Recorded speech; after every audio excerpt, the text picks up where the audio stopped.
ನಮಸ್ಕಾರ ಸ್ನೇಹಿತರೆ. ಇಂದು ನಾವು ಕೇಳಲಿರುವ ಕತೆ ದೇವಲೋಕದಲ್ಲಿ ಸಂಚಲನ ಮೂಡಿಸಿದ ಒಂದು ಅಚ್ಚರಿಯ ಘಟನೆ. ಐಶ್ವರ್ಯದ ದೇವತೆ ಲಕ್ಷ್ಮಿ ಮತ್ತು ವಿದ್ಯೆಯ ದೇವತೆ ಸರಸ್ವತಿಯವರ ನಡುವೆ ನಡೆದ ಜಗಳದ ಕತೆ. ಒಂದೇ ಮನೆಯಲ್ಲಿದ್ದ ಈ ಇಬ್ಬರು ದೇವಿಯರ ನಡುವೆ ಏಕೆ ಭಿನ್ನಾಭಿಪ್ರಾಯ ಉಂಟಾಯಿತು? ಧನ ದೊಡ್ಡದಾ ಅಥವಾ ವಿದ್ಯೆ ದೊಡ್ಡದಾ? ಈ ಜಗಳದ ಪರಿಣಾಮವಾಗಿ ದೇವಲೋಕದಲ್ಲಿ ಏನಾಯಿತು ಮತ್ತು ಈ ಕತೆ ನಮಗೆ ಇಂದು ಯಾವ ಮಹತ್ವದ ಸಂದೇಶವನ್ನು ಕೊಡುತ್ತದೆ? ಈ ಅದ್ಭುತ ಪೌರಾಣಿಕ ಕಥೆಯನ್ನು ಸಂಪೂರ್ಣವಾಗಿ ತಿಳಿಯಲು ವಿಡಿಯೋವನ್ನು ಕೊನೆಯವರೆಗೂ ನೋಡಿ. ಆಗಲಿ ಕಥೆಯನ್ನು ಆರಂಭಿಸೋಣವೇ? ಸರಸ್ವತಿ ದೇವಿಯು ಕೈಯಲ್ಲಿ ವೀಣೆ ನುಡಿಸುತ್ತಾ ಆನಂದದಿಂದ ಮೈಮರೆತು ಬ್ರಹ್ಮಲೋಕದಲ್ಲಿ ಕುಳಿತಿದ್ದಳು.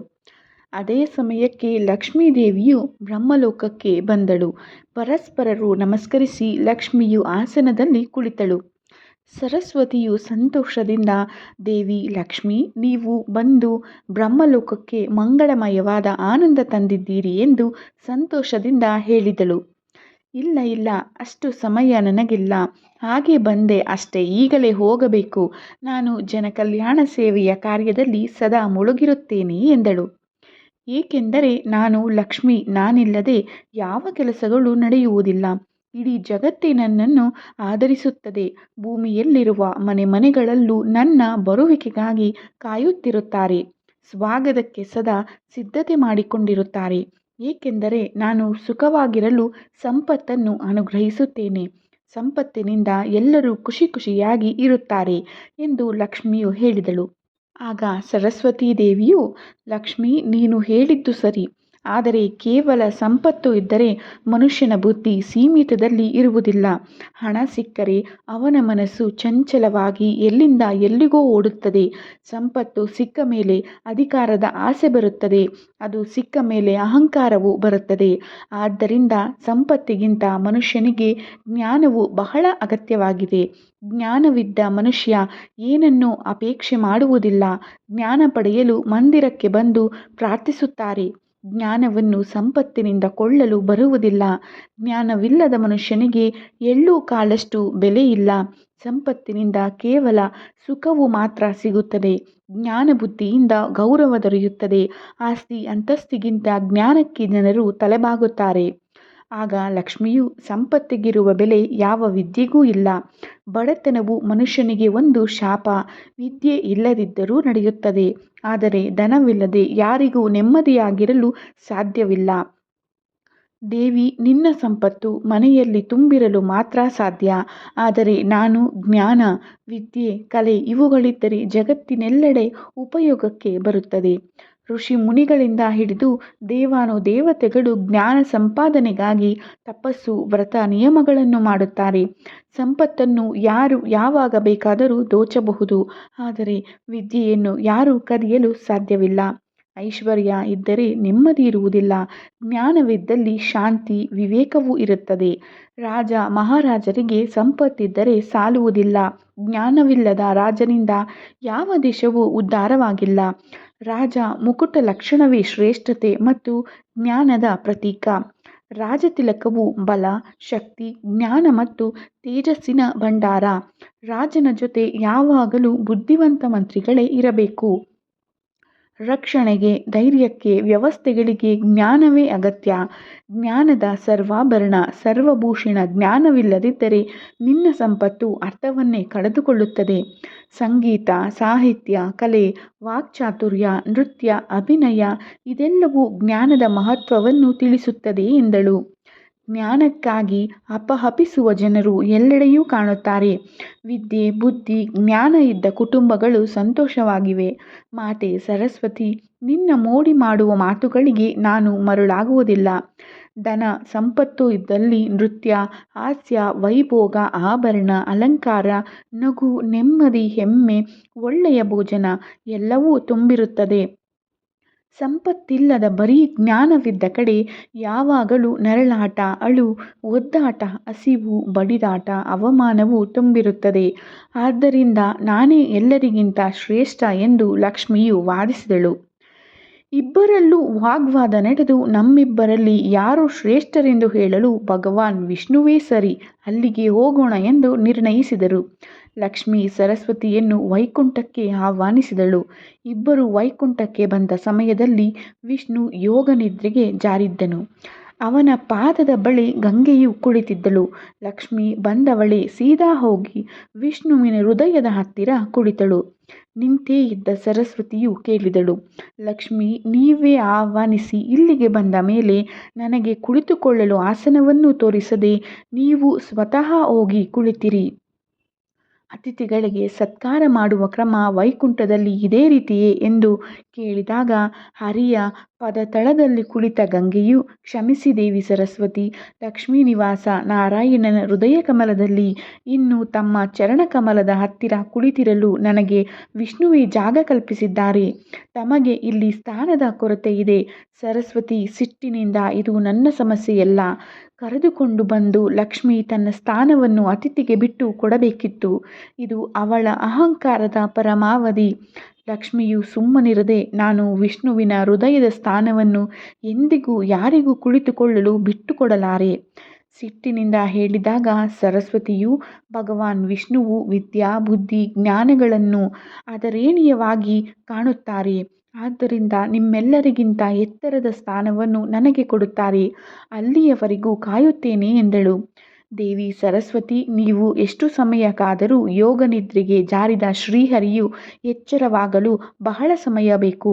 ಎಷ್ಟೇ ಕಾಲವಾದರೂ ಸರಿಯೇ, ನಾನು ಶ್ರೀಹರಿಯ ಕೊಡುವ ಸ್ಥಾನಕ್ಕೆ ಕಾಯುತ್ತೇನೆ. ಆದರೆ ಈ ದಿನ ದೇವಿ ಲಕ್ಷ್ಮಿ, ನನಗೆ ಘೋರ ಅಪಮಾನ ಮಾಡಿದ್ದೀಯಾ, ಇದನ್ನು ನಾನು ಸಹಿಸುವುದಿಲ್ಲ ಎಂಬ ಮಾತಿಗೆ ಗಂಗೆಯು, ಲಕ್ಷ್ಮಿ ಸರಿಯಾಗಿ ಮಾಡಿದ್ದಾಳೆ, ತಪ್ಪೇನೂ ಇಲ್ಲ ಎಂದಳು. ಸರಸ್ವತಿಯು ಕೋಪದಿಂದ, ಗಂಗೆ, ನಮ್ಮಿಬ್ಬರ ಮಾತಿನ ನಡುವೆ ನೀನು ಹೇಗೆ ಬಾಯಿ ಹಾಕುತ್ತಿ? ಇದು ನಿನಗೆ ಶೋಭೆ ತರುವುದಿಲ್ಲ. ನನ್ನ ಜ್ಞಾನ ವಿದ್ಯೆ ಬುದ್ಧಿ ಕಲೆಗಳಿಗೆ ವಿಷ್ಣು ಅತ್ಯಂತ ಎತ್ತರದ ಸ್ಥಾನವನ್ನು ಕೊಡುತ್ತಾರೆ. ಇದನ್ನು ಕೇಳಿದ ಲಕ್ಷ್ಮೀದೇವಿಯು, ಇಲ್ಲ ಇಲ್ಲ ಸರಸ್ವತಿ, ಅಂತಹ ದಿನಗಳು ಬರುವುದಿಲ್ಲ. ನನಗಲ್ಲದೆ ಆ ಸ್ಥಾನ ಯಾರಿಗೂ ಕೊಡುವುದಿಲ್ಲ. ಇದನ್ನು ನಾನು ಒಪ್ಪಲು ಆಗಲ್ಲ ಎಂದಾಗ ಲಕ್ಷ್ಮಿಯು, ಈ ಜಗಳ ಗಂಗೆಯಿಂದ ಆರಂಭವಾಗಿ ಅದನ್ನು ನೀನು ದೊಡ್ಡದು ಮಾಡಿದೆ. ಇದರಲ್ಲಿ ನನ್ನನ್ನೇ ಎಳೆದಿರಿ ಎಂದು ಸರಸ್ವತಿಯ ಮೇಲೂ ಆರೋಪಿಸಿ, ನೀನು ನನ್ನ ಅಷ್ಟೈಶ್ವರ್ಯದ ಸಂಪತ್ತಿನ ಲೋಕದಲ್ಲಿ ಇರಲು ಸಾಧ್ಯವಿಲ್ಲ. ಆದಿಪರಾಶಕ್ತಿ ಹತ್ತಿರ ಹೋಗು, ಅಲ್ಲಿ ನಿನಗೆ ನ್ಯಾಯ ಸಿಗುತ್ತದೆ. ಅದೇ ಸರಿಯಾದ ಸ್ಥಾನ ಎಂದು ಅಬ್ಬರಿಸಿದಳು. ಆಗ ಸರಸ್ವತಿಯು, ಆಯಿತು, ನಾನು ಹೊರಡುತ್ತೇನೆ.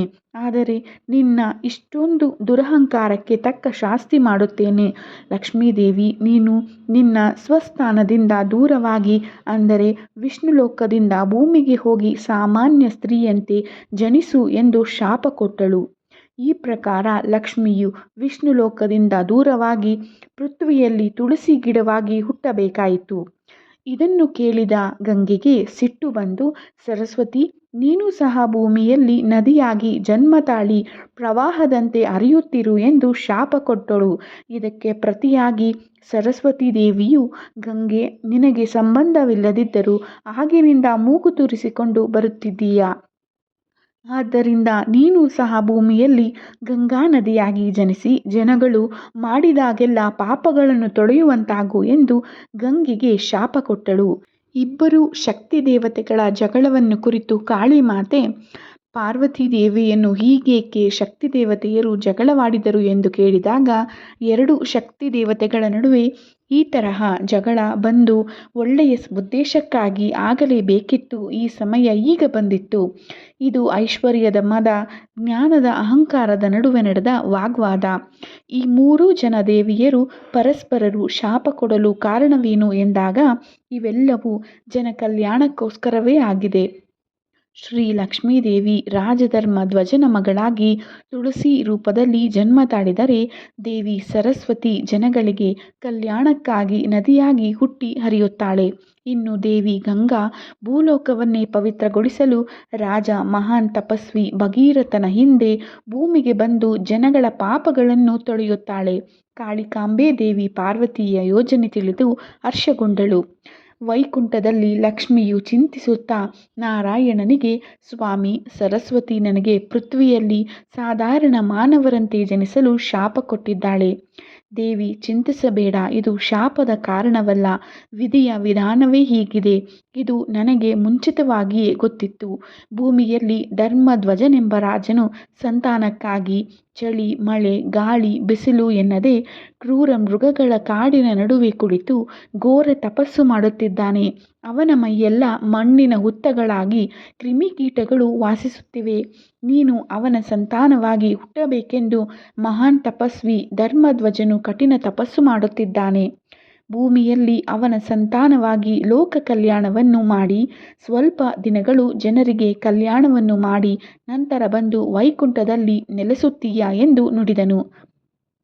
ಭೂಭಾರವನ್ನು ಕಡಿಮೆ ಮಾಡಲು, ಅಧರ್ಮ ನಾಶ ಮಾಡಲು ವಿಷ್ಣುವಿನ ಅಂಶ ರಾಮ ಕೃಷ್ಣರು ಮಾನವನ ಅವತಾರವೆತ್ತಿದಂತೆ ಶಕ್ತಿ ದೇವತೆಯರ ಶ್ರೇಷ್ಠತೆಯ ಜಗಳ ಲೋಕ ಕಲ್ಯಾಣಕ್ಕಾಗಿಯೇ ಕಾರ್ಯಕಾರಣ ನಿಮಿತ್ತವಾಗಿ ನಡೆದಿದ್ದು, ದೇವಿಯರ ಅಂಶಗಳು ಮಾನವ ಸಂಕುಲದ ಉದ್ಧಾರಕ್ಕಾಗಿ ಭೂಮಿಯಲ್ಲಿ ಜನ್ಮವನ್ನ ತಾಳುವಂತಾಯಿತು. ಸ್ನೇಹಿತರೆ, ಈ ಕಥೆಯಿಂದ ನಮಗೆ ಒಂದು ಮಹತ್ವದ ಪಾಠವು ಸಿಗುತ್ತದೆ. ವಿದ್ಯೆ ಇಲ್ಲದೆ ಐಶ್ವರ್ಯ ಅಸ್ಥಿರ, ಐಶ್ವರ್ಯ ಇಲ್ಲದೆ ವಿದ್ಯೆಯು ಅಪೂರ್ಣ. ಲಕ್ಷ್ಮಿ ಮತ್ತು ಸರಸ್ವತಿ ಇಬ್ಬರು ಒಟ್ಟಿಗೆ ಇದ್ದಾಗಲೇ ಜೀವನ ಸಂಪೂರ್ಣವಾಗುತ್ತದೆ. ಒಬ್ಬರನ್ನೊಬ್ಬರು ಕಡಿಮೆ ಅಂದುಕೊಳ್ಳುವುದರಿಂದ ಜಗಳ, ಅಶಾಂತಿ ಮಾತ್ರ ಸಿಗುತ್ತದೆ. ಪರಸ್ಪರ ಗೌರವ ಮತ್ತು ಸಮತೋಲನವೇ ನಿಜವಾದ ಸುಖದ ರಹಸ್ಯ. ನಿಮಗೆ ಈ ಕಥೆಯು ಇಷ್ಟವಾಗಿದ್ದರೆ ವಿಡಿಯೋಗೆ ಲೈಕ್ ಮಾಡಿ, ನಿಮ್ಮ ಸ್ನೇಹಿತರೊಂದಿಗೆ ಶೇರ್ ಮಾಡಿ ಮತ್ತು ಇಂತಹ ಇನ್ನಷ್ಟು ಪೌರಾಣಿಕ ಕಥೆಗಳಿಗಾಗಿ ನಮ್ಮ ಚಾನಲನ್ನು ಸಬ್ಸ್ಕ್ರೈಬ್ ಮಾಡೋದನ್ನು ಮರೆಯಬೇಡಿ. ನಿಮ್ಮ ಅಭಿಪ್ರಾಯವನ್ನು ಕಾಮೆಂಟ್ ಬಾಕ್ಸ್ನಲ್ಲಿ ತಿಳಿಸಿ. ಮತ್ತೆ ಭೇಟಿಯಾಗೋಣ ಮತ್ತೊಂದು ಅದ್ಭುತ ಕಥೆಯೊಂದಿಗೆ. ಧನ್ಯವಾದಗಳು.